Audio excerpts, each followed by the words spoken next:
الحدث الثقافي.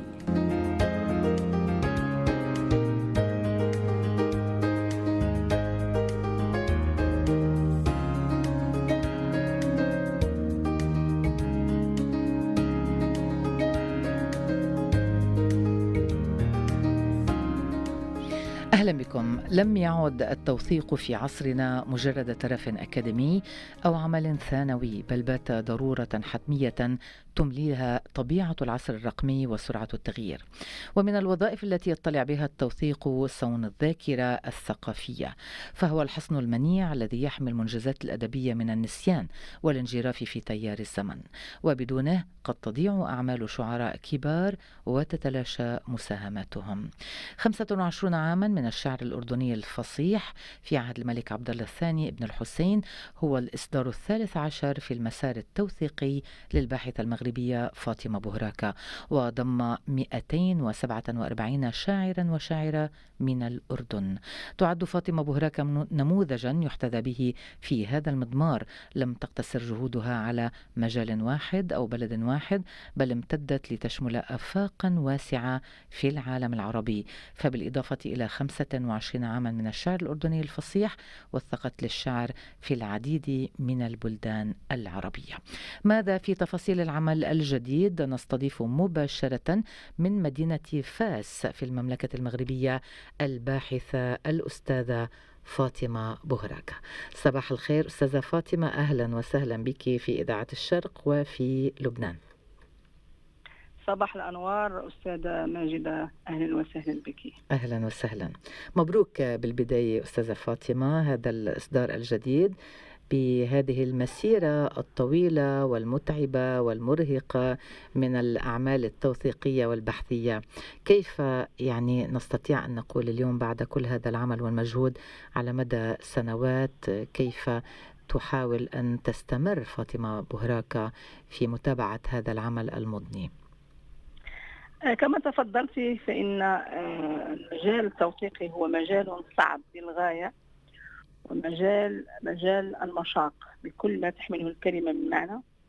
لكن من سوء حظي أن لدي هذا الشغف اللعين الذي يجعلني أشتغل بكل إصرار وبكل تحدي رغم الصعاب الكثيرة جدا ورغم الظروف التي في بعض الأحيان لا تكون مساعدة لهذا الإنتاج، إلا أنني وبفضل الله سبحانه وتعالى مصرة على الاستمرارية في هذا الباب، ونسأل الله التوفيق للجميع. نعم، لما اختيار الأردن المملكة الأردنية الهاشمية أستاذة فاطمة؟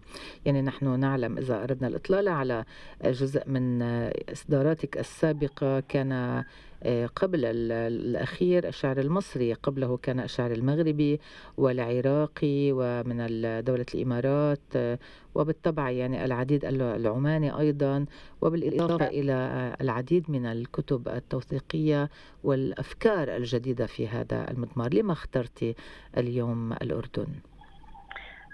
صراحة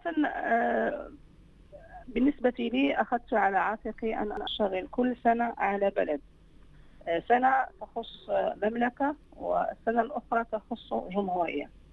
شرط أن يكون هناك حدث تاريخي لهذا البلد حتى أقوم بعملية التوثيق له، حتى تكون هناك قيمة مضافة لهذا العمل التوثيقي. نعم. بالنسبة لكتاب 25 عاما من الشعر الأردني الفصيح في عهد الملك عبدالله الثاني بن الحسين 1999-2024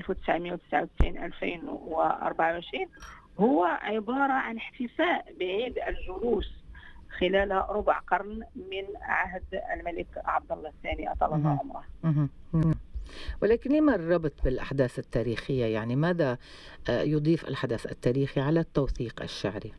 بالنسبة لي هذه وجهتي الشخصية. أنا بما أنني أقوم بعملية التوثيق فإنني أقوم بعملية التأريخ، وبما أنني أقوم بالتأريخ إذا لابد أن يكون هناك حدث تاريخي مهم لهذا البلد. حلو. حتى تكون نعم هي قيمة مضافة بدل أن أشتغل على البلد مثلا بشكل فضفاض، تؤرخين لحقبة معينة. نعم صحيح. كيف تلقف الأردنيون الشعراء الأردنيين هذا الإصدار؟ كيف كان في الأردن؟ آه، في البداية يجب أن أوجه الشكر الجزيل لمعالي سفيرة المملكة الأردنية الهاشمية نعم. السيدة جوانا غنيمات تم تكريمك في التي السفارة الأردنية في المغرب. لا لم يكن تكريما بمفهومه الحقيقي، وإنما كان إشهار للكتاب. نعم. إذا أوجه الشكر الجزيل لهذه السيدة المثقفة التي تلقفت الحدث ويعني الكتاب بغيرة شديدة، بمحبة كبيرة، مما جعلها أن تقوم بدعوة من أجل أن نقوم بإشهار هذا الكتاب احتفاء طبعا بعيد الجلوس الملكي وعيد الاستقلال للمملكة الأردنية الهاشمية خلال السفارة الأردنية بالرباط، والذي حضره مجموعة كبيرة من سفراء الدول العربية ومجموعة من الشخصيات المثقفة والفكرية على الصعيد المغربي والعربي أيضا. نعم. كيف تختلف أستاذة فاطمة يعني التحديات والإكراهات بين بلد وآخر؟ نحن نعلم أنك توثقين وتتابعين هذا البحث الكبير من خلال يعني في بلدك في المغرب، وتتابعين من هناك يعني كل هذه الحركة الشعرية التاريخية التوثيقية. ما هي أبرز التحديات وما هو الفارق بين كل بلد وبلد؟ لا أخفيك سرا أن عملية التوثيق من داخل البلد، يعني من داخل المملكة المغربية، هو التقري بلد خارج المملكة المغربية هو أمر يعني شبه مستحيل، صعب جدا. لكن على الرغم من ذلك ربما هناك أحداث لا تساعدني في هذا الأمر، وهناك مجموعة من الشخصيات يعني أيضا يكون لديها الفضل في ظهور هذه الأعمال بشكل جيد. البحث لابد أن يكون على أرض الواقع. فبالنسبة لي أسهل كتاب قمت بالاشتغال عليه هو كتاب موسوعة الشعر المغربي الفصيح، لأنه في بلدك. نعم. تماما، بما أنه في بلدي إذن المسألة أسهل بكثير.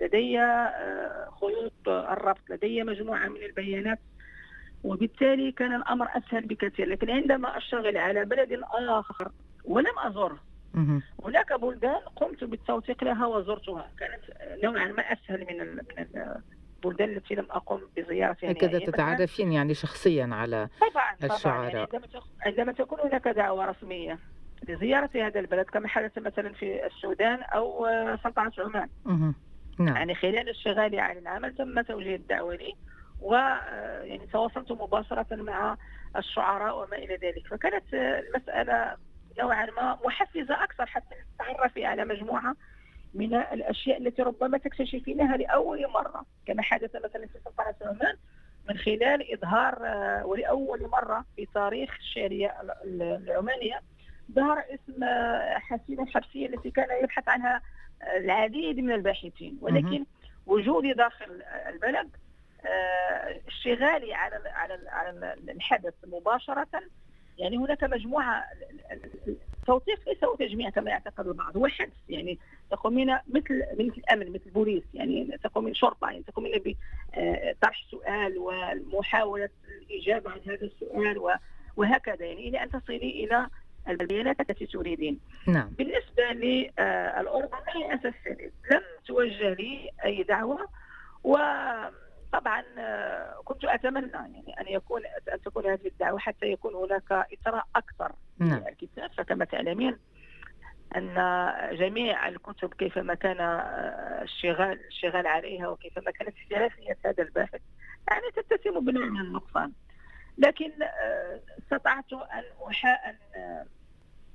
أن أقوم بنوع ما من التحديات بوجود مجموعة من الأيادي البيضاء التي ساهمت من الأردن في إغناء الكتاب ولله الحمد. نعم. وعلاقتك أيضا يعني العديد الكبيرة مع الشعراء العرب والشاعرات، يعني إلى أي مدى ساهمت أو ساعدتك في التوثيق للكتب العديدة التي أصدرتيها، يعني منذ بداية الاشتغال على التوثيق مع الموسوعة الكبرى للشعراء العرب؟ كم ساهم هذا الأمر؟ لها دور كبير جدا، بدليل مثلا عندما تحدثت عن الموسوعة الكبرى للشعراء العرب 1986 56 2006. هذه كانت اللبنة الأولى والشرارة الأولى لبقية أعمال التوثيقية، وقد استغرقت 9 سنوات من عمري. إذا مثلا عندما بدأت الآن في الاشتغال على شعراء المملكة الأردنية الهاشمية، كان لدي رصيد لأزيد من 80 اسم، يعني تواصلت معهم في هذه الحقبة يعني منذ 2007، وعدت إليهم مجددا من أجل التواصل ومن أجل اقتراح أسماء أخرى. نعم. أكيد العلاقات في هذا الجانب مهمة جدا، وعندما تشتغلنا في مجال التوثيق لا يمكنك أن تعتمدين على الشعراء فقط، لأن هناك في بعض الأحيان مع الأسف الشديد هناك هذه الضغينة وهذا الحقد وهذا فيما بين الشعراء. فأيضا الأستاذ الجامعي لديه دور، الناقد لديه دور، المثقف المحايد لديه دور. إذا يجب عليك كباحثة أن تستمعي إلى كل هذه الأطراف من أجل أن تصلي إلى النتيجة المطلوبة لإنجاح العمل. تفضل. قلت طرحت سؤال قبل قليل، ما هي الاختلافات الموجودة في العالم العربي؟ في العالم العربي هناك تشابه يكاد أن يكون يعني وحيدا، أو تشابه يعني كبير جدا، مشترك يعني بين الجميع، مشترك تماما، تشابه مشترك بين جل الدول التي اشتغلت على التوثيق للشعراء إلى يومنا هذا، وهو وجود مؤسسات ثقافية لا تهتم بالثقافة مع الأسف الشديد. يعني مشترك سلبي بين الجميع. نعم للأسف الشديد. وهذه المسألة كانت يعني عرقلة كبيرة جدا. يعني تريدين من هذه المؤسسات أن تقدم لك الدعم خدمة لثقافتها الوطنية، فإذا بك تدخلين في صراعات أنت في غنى عنها بين هذه المؤسسات. نحن نتحدث عن المؤسسات الخاصة أم المؤسسات الرسمية؟ بشكل عام. يعني سأكون معك صريحة جدا وبشكل عام. للأسف الشديد هناك اهتمام بذواتهم، بتضخيم هذه الأنا، بتصدير إبداعاتهم الشخصية فقط، لكن عندما تتواصلين معهم من أجل الاهتمام بشعراء بلدهم نادرا ما تجدين مؤسسة ما تتعاون معك وتقول لك بكل فرح ويمكننا أن نساعد وما إلى ذلك. ولكن طبعا بعض الخصوصيات لكل بلد، هذا أمر أيضا أكيد، وكل بلد حسب المنطقة الجغرافية تلعب دور كبير في ترسيخ مجال التوثيق. المغرب ليس هو الأردن، ليس هو العراق، ليس هو سلطنة عمان، يعني هناك اختلافات وهناك خصوصيات، وهذه الخصوصيات تنعكس سكانيا، ثقافيا، بيئيا. يعني هناك مجموعة من الأمور التي يختص بها كل بلد على حدة. نعم. من خلال اطلاعك الواسع أستاذة فاطمة على الشعر العربي، بالطبع لديك علاقات، ربما تعرفين معظم يعني الشعراء وشاعرات العرب عبر هذه المسيرة الطويلة من التوثيق الشعري. كيف تقرأين الحركة الشعرية العربية؟ نحن فقط أيضا للتوضيح هنا في خلال التوثيق، هذا ليست كتبا نقدية ولا موسوعات نقدية، إنما هي توثيقية تاريخية فقط، إنما بشكل خاص يعني أو بنظرة شخصية. كيف تقرأين هذه الحركة الشعرية في العالم العربي من خلال ما وثقت له؟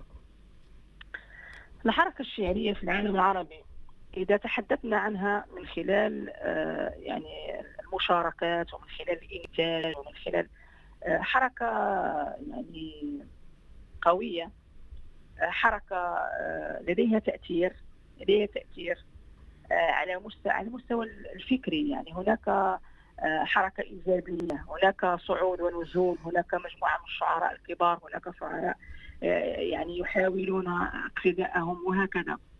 لكن لا أخفيك سرا أن الشاعر العربي حاليا، الشاعر العربي هو مصدر القلق. الشاعر العربي يعيش في واد، والشعب العربي يعيش في واد آخر منفصل يعني عن واقعه. نعم، هذه مشكلة خطيرة. يعني في السابق كنا نسمع في العهد الجاهلي أن الشاعر ابن بيئته، وبالتالي تجدين أن الشاعر هو لسان هذا الشعب. صحيح. الآن من خلال التواصل المباشر مع الشعراء تجدين يعني الأسماء الشعرية التي يقال عنها أنها تحمل لواء الشعر العربي وكذا تعيش في مرض خاص بها. وهنا نقص الخطر، هنا المشكلة. يعني ربما الشعب العربي أو الشعب المغربي مثلا لديه معاناة خاصة، لديه كذا يريد من يتحدث بلسانه.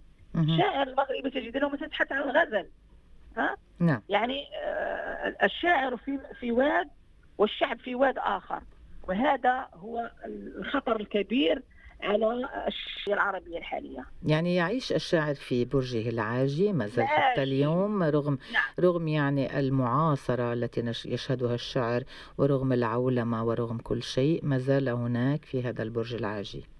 أكيد موجود. طيب كيف تقرأين يعني الشعرية العربية، يعني من خلال ليس فقط الحركة إنما الشعرية؟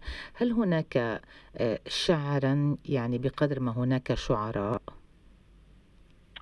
أكيد أن هناك بين قوسين شعر كثير جدا وشعر قلة، لكن هناك أيضا مجموعة من المصالح المتضاربة بين هؤلاء الشعراء.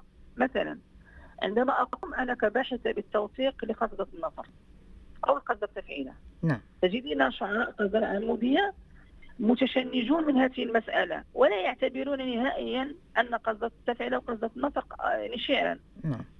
بالنسبة لي أنا لا يمكنني أن أتدخل في هذه المدارس لأنها موجودة على أرض الواقع. إذن المشكل أيضا موجود بين الشعراء فيما بينهم، واعتراف كل شاعر بالمدرسة الأخرى. ثم تجدين أيضا الشعراء الذين يكتبون قصيدة عمودية إذا تواصلت معهم بشكل يعني منفرد عن بقية الأجناس، فيما بينهم أيضا هذا شاعر عروضي وهذا شاعر. إذن لا يمكنني أن أحكم على الشعرية العربية بشكل عام، ولكن كل ما يمكننا أن نقول عنه أن هناك حركة شعرية، هناك إنتاج شعري في خضم كل ما يوجد من تفاهة وكل ما يوجد من ثقافة الانحدار وكل ما. المهم هناك حركة. الشاعر العربي إلى يومنا هذا لم يسلم سلاحه ولم يستسلم. يعني القصيدة صامدة، يعني رغم كل الأنواء وكل صحيح. ما زالت صامدة، وهذا أمر إيجابي بالطبع. صحيح. ولكن هل هناك قراء أستاذة فاطمة؟ لمن يكتب الشاعر اليوم؟ يعني في خضم كل القضايا المستجدة في عالمنا اليوم، لمن يكتب؟ أخاف أن أقول لك من شدة الصدق ومن شدة الصدمة في نفس الوقت أن أقول لك أنه يكتب لنفسه ولبضعة شعراء، لأننا في مجال التوثيق عندما نتحدث عن التوثيق تجدين لا مبالاة ولا اهتمام يأتي من قبل الشعراء، وهنا الكارثة أيضا. إذن الشاعر لا مبالاة يعني بغيره، بنتاج غيره تقصدين؟ نعم أكيد. لا يهتم بالآخر ويهتم فقط بنفسه، بدليل أنك عندما تخرجين هذا الجهد الجاهد ماديا ونفسيا وصحيا وما إلى ذلك، ماذا يهمه؟ هو من الموضوع بأكمله؟ لا يهم المنجزات الأخرى، لا يهم الاكتشافات الأخرى للأسماء، ولا لا يهم فقط يا أستاذ أرسل لي الصفحة خاصة بي. ولا الكارثة حتى المساهمة، يعني يعني لا يساهمون حتى بشكل كبير في الإصدارات، يعني بسبب لا أدري بسبب ماذا، إنما نتحدث هنا عن اقتناء الموسوعة كتاب، يعني ليس هناك بشكل كبير هذا الاقتناء. أكيد ليس في بعض الأحيان ربما أقول لك ليس هناك اقتناء للكتاب ككل، وهذا الأمر وأنت تطبعين على نفقتك الخاصة. نعم ولدي خسارات كبيرة جدا، ولذلك كتبت مؤخرا كتاب هو عبارة عن سيرة ذاتية. التوثيق الشعري شغفي ولعنتي، كنت سأسألك. اللعنة هذه التي تحدثت عنها بالأمس من خلال صفحتي على صفحة الفيسبوك. تحدث عن هذه المعاناة الشديدة التي عندما تضعين الكتاب بين يدي القراء، وهنا عندما أتحدث عن القراء يعني بشكل خاص الشاعر الذي يوثق على أو الشاعر الذي لم يوثق له، على اعتبار أن هذه المادة هي مادة تاريخية، مادة شعرية، مادة مهمة له للاطلاع على بقية الزملاء والاطلاع على التجارب التي سبقته والاطلاع على التجارب التي ستأتي بعده. يعني ربما يكون هو من جيل متوسط بين لكن تجدين دائما الرقم الذي تضعينه على الكتاب كيفما كان دائما تجدين اسم غالي، الكتاب غالي.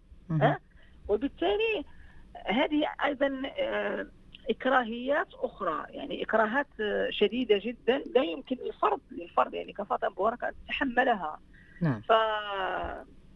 ولكن على الرغم من ذلك، من حسن حظي، على الرغم من ذلك أنك مصرة على مصرة على التقديم. من حق الشعراء ومن حظي أنني أستمر لا أعرف. يعني هذا الشغف بالنسبة للاسم، يعني السيرة الذاتية التي أصدرتيها، التوثيق الشعري شغفي ولعنتي، هنا يتغلب الشغف على اللعنة، لذلك تصمدين وتستمرين. صحيح. يعني رغم كل هذه الأشياء السلبية، لكن أحاول أن أتابع أقول أن هناك عداء في العالم العربي تجاه الكتاب. السبب الرئيسي هو أننا لم نعد نقرأ. طيب هنا السؤال وليس السبب هو الفقر كما يدعي البعض. لا علاقة للمادة. هناك دول أنا تعاملت مع دول، اسمح لي فقط أستاذ آمل. تفضلي. هناك دول غنية، نعرف أن دول غنية اشتغلت على كتب لها ولم يقتنيها أحد. يعني لماذا؟ لأنهم يريدون صيغة بدائل بالمجان، يريدون المجانية رغم أن لديهم أموال. وهناك دول أخرى يعني نعرف اقتصادها هش وشعبها يعني لا يستطيع أن يشتري هذا الكتاب، وعلى الرغم من ذلك قاموا بشرائه. المسألة ليست مسألة غنى أو فقر، وإنما مسألة غنى بالفكر هنا. صحيح. نعم. صحيح. طيب أين دور وزارات الثقافة أستاذة فاطمة؟ يعني عندما تصدرين منتجا جديدا، إنتاجا يعني أدبيا جديدا بحثيا عن هذا البلد، من المفترض أن يكون المعنيون يعني وخاصة وزارة الثقافة مهتمين بشكل كبير بهذا الإصدار. ألا يعني أين التعاون من وزارة الثقافة معك لهذه البلدان؟ لنقل الآن الأردن، هل وصل إليك أي اقتراح بالنسبة لطباعة هذا الكتاب مثلا في الأردن؟ طيب، سنتحدث عن وزارة الثقافة بدءا من المغرب. وزارة الثقافة هنا المفارقة الأخرى العجيبة الغريبة هو أننا لو قامت على هذا العمل وزارة الثقافة المغربية مثلا بخصوص كتاب المغرب، لا وضعنا له ميزانية ضخمة، مجموعة من الأكاديميين ومجموعة من كذا وكذا لأجل الوصول إلى نفس العمل أو ربما أقل من أجل أن يطبع وكذا وكذا. ففاطمة بوهراك تقوم بتقديم هذا العمل بعد أن تشتغل كفرد على كل هذه الأمور، ويعني تقلص كل هذه الإمكانيات المادية على وزارة الثقافة. لكن مع الأسف الشديد عندما يقدم اقتراح من أجل طباعة هذا العمل للتعريف بشعراء بلدهم أو بلدانهم داخل هذه البلدان وخارجها، مجال التوثيق مجال لا يشتغل فيه الكل. هناك مؤسسات تشتغل على هذا الإطار، وكما تعلمين هناك العشرات من الأكاديميين، هناك ميزانية ضخمة لكي يصل إلينا هذا الكتاب. نعم. إذا فاطمة بوهراك مستعدة أن تقدم هذا الكتاب لوزارة الثقافة من أجل طباعته. مع الأسف الشديد لا أجد أي تجاوب. مع الأسف. حاليا وزارة الثقافة الأردنية هناك مجموعة كبيرة من الشعراء الأردنيين جزاهم الله كل خير يتحدثون معها بشكل مباشر، بالإضافة إلى السيدة معالي سفيرة المملكة الأردنية الهاشمية السيدة جمانة غليمات، تقوم أيضا بدورها وبكل ما يمكنها أن تقدمه خدمة لهذا الكتاب من مراسلات واتصالات مع السيد وزير الثقافة لعل وعسى يطبع هذا الكتاب، وخاصة أنه يطبع قبل معرض الكتاب لعمان حتى يكون بين أيادي الشعراء والباحثين والمهتمين. أكيد. وننتظر. طيب دعينا لا غير ننطلق هنا منها. من أمر مهم جدا أستاذة فاطمة، يعني طرحه أحد المستمعين الآن عبر رسالة على الواتساب، أنه نعم. يقول فيها المشكلة أنه الإنترنت هو السبب الرئيسي والأكبر لعدم اهتمام الناس بقراءة الكتب. هنا السؤال يعني عفوا، حضرتك أغنيتي المكتبة البحثية العربية بهذه الإصدارات، ولكن ثمة من يقول اليوم أنه محركات البحث موجودة وواسعة بشكل كبير جدا، لما علينا أن نتجه إلى الكتاب الورقي للبحث؟ يعني بغض النظر عن الباحثين والأكاديميين والطلاب في ربما في الجامعات، آه، كيف يعني ما هو السبب الرئيسي الذي يجعل الناس يتجهون إلى البحث في عمل بحثي كالذي تقومين به؟ بالنسبة لي كما ذكرت أولا هو شغف، ثم إيماني الراسخ بأن الكتاب الورقي هو الأبقى. بالإضافة إلى شيء مهم، المحركات محركات البحث الموجودة على شبكات الإنترنت بالنسبة لي ليست كفيلة بأن تقدم لنا كتبا توثيقية.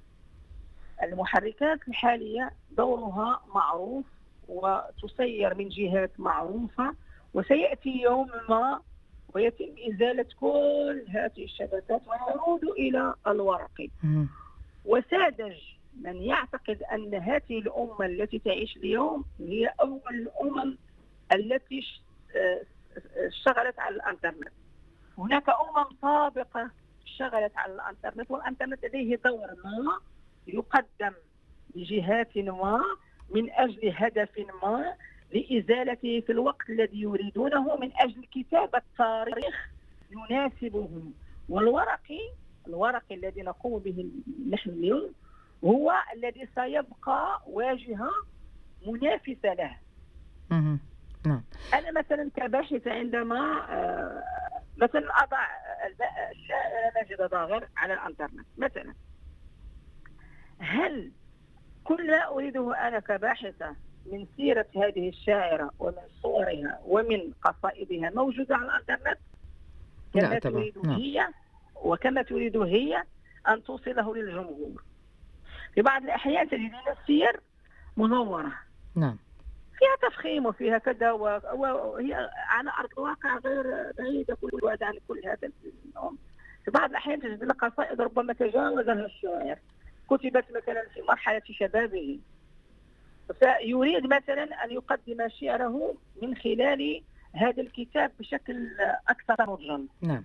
إذن هذه هي منصته الحقيقية. الكتاب الورقي هو المنصة الحقيقية بالنسبة لي على الأقل. المصداقية، يعني هنا نتحدث عن المصداقية بشكل أساسي بالتوثيق نعم. والبحث. نعم. ثم هذه المحركات تجدين صفحة. أنا كان لدي موقع إلكتروني في فترة ما عدد زواره تجاوز 2 مليون. لم يعد الآن بمجرد يختفي بكبسة زر. نعم. الآن أين هو؟ غير موجود. إذن أين هو تاريخ فترة ظهورك عبر الإنترنت؟ غير موجود. لكن من خلال الكتب الورقية هو باق. نعم. هل هناك من كلمة أخيرة في خصوص التوثيق الشعري أستاذة فاطمة تريدين أن تتوجهي بها إلى حد ما، إلى معني ما في هذا الإطار؟ بداية أوجه الشكر الجزيل لإذاعة الشرق. أهلا وسهلا. من خلالك أيتها الإعلامية القديرة الباحثة دائما عن الجديد والمترقبة له. شكرا جزيلا لكم على هذه الدعوة وعلى هذا الاهتمام. أهلا وسهلا. بمجال التوثيق الشعري العربي. رسالتي المفتوحة إلى كل المسؤولين على الشأن الثقافي العربي، لطفا حاولوا قدر الإمكان أن تفتحوا الأذرع من أجل دعم الكفاءات الثقافية والفكرية التي تخرج عن دائرتكم، فهذا الأمر يساعد على إبراز كفاءات أخرى تخدم الأوطان. وشكرا.